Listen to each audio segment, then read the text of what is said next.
Let me ask you something that nobody seems to be talking about. You ate clean today, maybe a salad, maybe some grilled chicken. You did everything right, and then around 2 or 3 in the afternoon, your brain just shuts off. Your eyes get heavy, your focus dissolves, and you tell yourself, this always happens to me. But here's what I want you to understand right now. That crash is not because you did something wrong. That crash is your body trying to speak to you in a language most people never learn to hear. There is a rhythm happening inside you right now, a biological pulse, a wave that governs not just how your food moves through your gut, but how sharp your mind is, how steady your mood holds, and how much real energy you actually have access to throughout your entire day. And when that rhythm is disrupted, when it is silenced by the wrong habits, the wrong timing, the wrong beliefs about food, you feel it as a crash, as fog, as a flat line. Today, we are going to change that, because today on VitaWave, we are not treating the symptom, we are decoding the wave. This is what VitaWave is built on. Health is not a destination, it's a rhythm you learn to ride. We don't just treat symptoms, we decode your biological waves to turn back the clock from the inside out. Everything we explore in this channel follows that principle, and today's topic may be the most important biological rhythm you have never been formally introduced to. We are talking about your gut rhythm, and by the time this episode is over, you are going to see your gut in an entirely different way, not as a passive organ that processes food, but as a conductor, one that orchestrates your energy, your focus, your mood, and your metabolism in a 24-hour performance that either plays beautifully or falls completely out of tune. Stay with me, because what comes next will genuinely change the way you eat, move, and think about your body. The afternoon slump is a rhythmic glitch. So let us start with that afternoon slump, because I want to completely reframe what that experience actually is. Most people believe that the post-lunch energy dip is just biology, that it's hardwired, a consequence of eating, a normal, unavoidable tax your body collects for the crime of having lunch. The mainstream answer is usually eat less, have some coffee, or just try not to think about it. But here's what the science actually says. Inside your digestive tract, there's a neurological event that begins roughly 90 to 2 hours after you finish a meal. It's called the migrating motor complex, the MMC. Think of it as your gut's built-in cleaning cycle, a rhythmic, muscular contraction that sweeps through your small intestine, clearing residue, moving microbes, and preparing the digestive environment for what comes next. It is, in every meaningful sense, your body's internal metronome. And the timing of that process, the precision of that wave, determines how efficiently your digestion resets, how quickly you transition from the post-meal state back into metabolic clarity and focused, sustained energy. Now, here's where it gets fascinating. That migrating motor complex, that internal metronome, only activates during a state of fasting, when you're not eating, when you give your gut a genuine window of silence between meals. But what do most of us do instead? We snack. We eat continuously. We graze through the morning. We reach for something between lunch and dinner because we're bored or stressed or simply because it's there. And every single time you put food into your system before that cleaning cycle completes, you interrupt it. You reset the clock. You mute the wave. Your gut never finishes its cycle. It never sends the signal up through the vagus nerve, that extraordinary communication highway between your gut and your brain that says, I'm clear, I'm ready, I'm in rhythm. Instead, your body stays in a constant state of what I call biological noise. Not rest, not reset, just continuous low-grade digestive work that never fully resolves. And what does that feel like from the inside? Foggy thinking, sluggish motivation, that inexplicable heaviness like your whole system is running a background process you can't quit and can't override. That's not tiredness from a long day. That's your gut rhythm desperately trying to perform a reset you keep interrupting. So that afternoon slump is not a sign of weakness. It's not a metabolic flaw. It's your body signaling as loudly as it can, I need silence to do my work. Stop feeding me. Let me find the rhythm again. And the most powerful thing you can do in that moment, rather than reaching for caffeine or sugar to push through, is to recognize what your body is actually asking for. The science of the second brain symphony. Now, I want you to take you somewhere that most health conversations never go, because understanding the why behind your gut rhythm requires us to look at the nervous system that lives inside your gut. Most people know they have a brain inside their skull. What very few people truly internalize is that you have a second brain, a complex semi-autonomous nervous system woven into the walls of your gastrointestinal tract. It's called the enteric nervous system, and it contains approximately 500 million neurons. To put that in perspective, that's more neurons than your entire spinal cord. This is not a passive relay system. This is a conductor, a sophisticated biological intelligence that coordinates the movement of food, the release of enzymes, the communication of chemical signals, and it does it all largely without direct instruction from the brain above. The enteric nervous system operates on a rhythm. It sends and receives, it pulses, it orchestrates. And here's the connection I want you to feel in your bones. Roughly 90 to 95% of your body's serotonin is produced in your gut. Serotonin, the neurotransmitter most people associate with happiness, with calm, with mental clarity, the one that depletes when you're burned out, the one that pharmaceutical interventions attempt to regulate. Most of it not in your brain, but in the lining of your gastrointestinal tract. And its role in the gut is not primarily emotional. Down here, serotonin is a mechanical signal. It triggers peristalsis, the coordinated muscular contractions that move food forward in a wave-like rhythm through your system.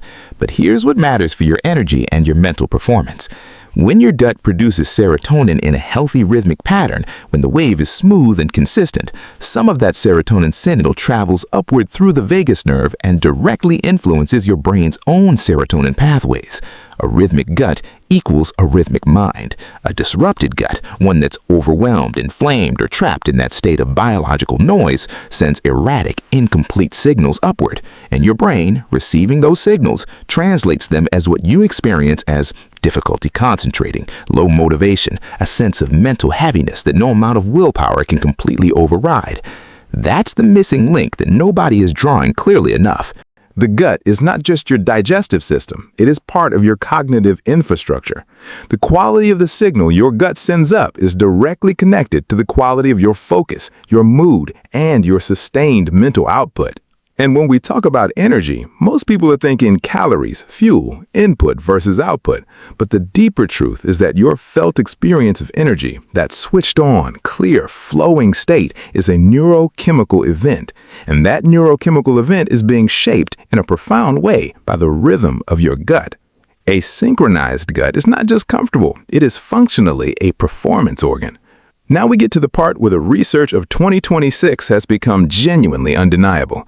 The field of chrono-nutrition, the study of not just what you eat, but when you eat relative to your biological clock, has produced findings in the last 2 years that should fundamentally change how every one of us approaches meal timing.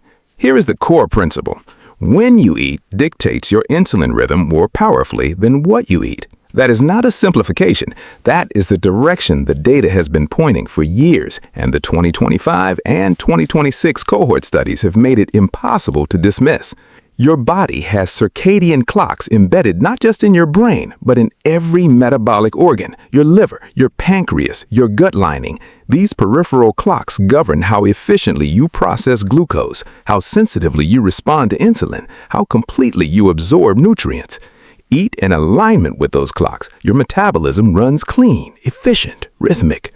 Eat against them late at night, erratically, without a pattern, and those clocks desynchronize. Your insulin response becomes sluggish at the wrong times and erratic at others. Nutrients that should have been absorbed are not.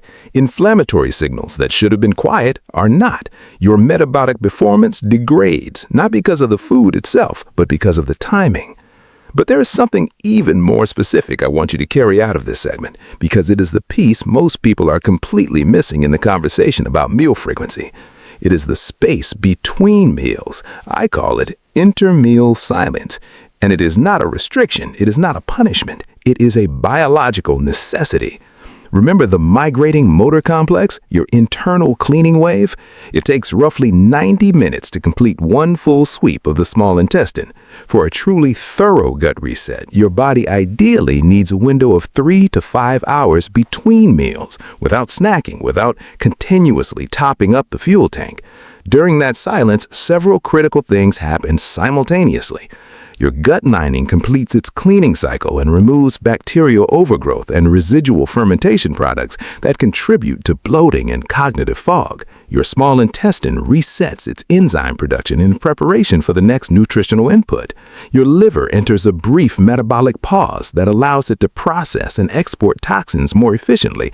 And your brain, freed from the low-level processing demands of ongoing digestion, shifts into a slightly different neurological mode, one that many people describe as clarity or flow. That window of intermeal silence is not your body failing, it is your body performing at its highest level. And when you align that silence with your natural circadian rhythm, front-loading your caloric intake in the morning and early afternoon when your metabolic clocks are most active and tapering toward the evening, you create a 24-hour nutritional cycle that mirrors your natural sleep-wake architecture. Your gut's rhythm and your circadian rhythm begin to synchronize, and that synchronization is one of the most powerful metabolic interventions available to us. Not a supplement, not a protocol, just timing. Biohacking, the gut energy connection. All right, let's make this real. Let's talk about what you can actually do starting this week to begin resynchronizing your gut rhythm and unlocking the energy that is already available to you. First, target fiber timing, not just fiber amount. Most of the conversation around fiber focuses on quantity, how many grams per day, but the emerging science of 2026 points strongly toward when you consume specific fiber types. Soluble, fermentable fibers found in foods like oats, legumes, and chicory root are best consumed earlier in the day because the bacteria in your gut that ferment these fibers release short-chain fatty acids as a byproduct. Those short-chain fatty acids, particularly butyrate, are one of the primary fuel sources for your gut lining cells, and they signal your brain directly through the gut-brain axis to promote a stable, focused neurological state. Front-load those fibers morning and midday. Give your gut microbiome its most active fermentation window during the hours when your circadian metabolism is running strongest. Second, rhythmic hydration, not reactive hydration. Most people drink water reactively when they're thirsty, which physiologically means they're already slightly behind. Your gut lining requires consistent hydration to maintain the mucus barrier that lines the intestinal wall. When that barrier dries out, even slightly, your gut motility slows, the migrating motor complex weakens, and transit time increases. The practice is simple. Begin every morning with a large glass of water before your first meal. Drink again mid-morning at the start of each meal, and once more in the early afternoon. Create a rhythm. Make hydration part of your biological cadence rather than a response to thirst. Third, short movement after eating, the physical tuning fork. Here's something that costs nothing and delivers disproportionate results. A brisk 10-minute walk within 20 to 30 minutes of a meal, not a run, not a full workout, just a walk, produces a measurable improvement in postprandial blood glucose response. Multiple, well-controlled 24 and 25 studies confirm this. Your muscle contractions involved in walking act as a physical stimulus that accelerates gastric emptying and engages your digestive rhythm without overwhelming it. Think of it as a physical tuning fork, a small, consistent vibration that helps your gut find its tempo after the input of a meal. You don't need a gym. You don't need equipment. You need 10 minutes and a sidewalk. Now here's where this becomes something larger than a health tip. When you begin to operate from this rhythmic framework, when you move through your day with intentional meal windows, intermeal silent, targeted fiber, rhythmic hydration, and movement pulses, something shifts beyond the physical. You stop experiencing your body as something that happens to you, and you start experiencing it as something that responds to you. That shift from passive participant in your own biology to the active architect of it has measurable effects on mood, creative output, and sustained motivation. Not because of a supplement or a specific diet protocol, but because you've established a genuine working relationship with your own biological cadence. And that relationship compounds every single day. Designing your personalized gut soundtrack. I want to give you a simple framework before we close today, because information without application is just entertainment. And on VitaWave, we are not here to entertain. We are here to transform. For the next 5 days, I want you to do something deceptively simple. Track 2 things. Only 2. Track when you eat, not what you eat, just when. Note the start and end time of each meal and each snack. Observe the gaps. Get curious about the windows of silence your body currently has access to, or does not. And track your energy, not on a complex scale, just high, medium, or low, noted once per hour for the first 8 hours of your day. Do this for 5 days straight. What you will almost certainly discover is a pattern, a relationship between your meal timing and your energy peaks and valleys that you have never seen clearly before because you have never mapped it. Maybe your clearest mental hours come 2 to 3 hours after your first meal, when the MMC has completed its first cycle and your gut-brain axis has gone quiet. Maybe your worst crash follows within 30 minutes of a mid-morning snack that would have otherwise interrupted a cleaning cycle that would have otherwise recharged you. Whatever you find, that data is yours. It is your unique digestive resonance, your personal gut soundtrack. And once you can see it, you can shape it. This is what I mean when I talk about rhythmic fueling rather than restrictive dieting. Restrictive dieting is about removing things. It operates from a framework of scarcity and willpower. And for most people, it is unsustainable because it fights against natural human behavior. Rhythmic fueling is about timing and cadence. It works with your biology. It asks you to pay attention to the natural waves of your system and to make choices that amplify those waves rather than silence them. It is not a meal plan. It is a philosophy of self-alignment. And that philosophy, lived consistently, is what separates people who are permanently tired from people who operate with sustained biological vitality every single day. Every wave has a crest and a trough. Your energy, your focus, your metabolic vitality, they are not linear. They are not meant to be flat. The goal is not to eliminate the waves. The goal is to understand them well enough to ride them.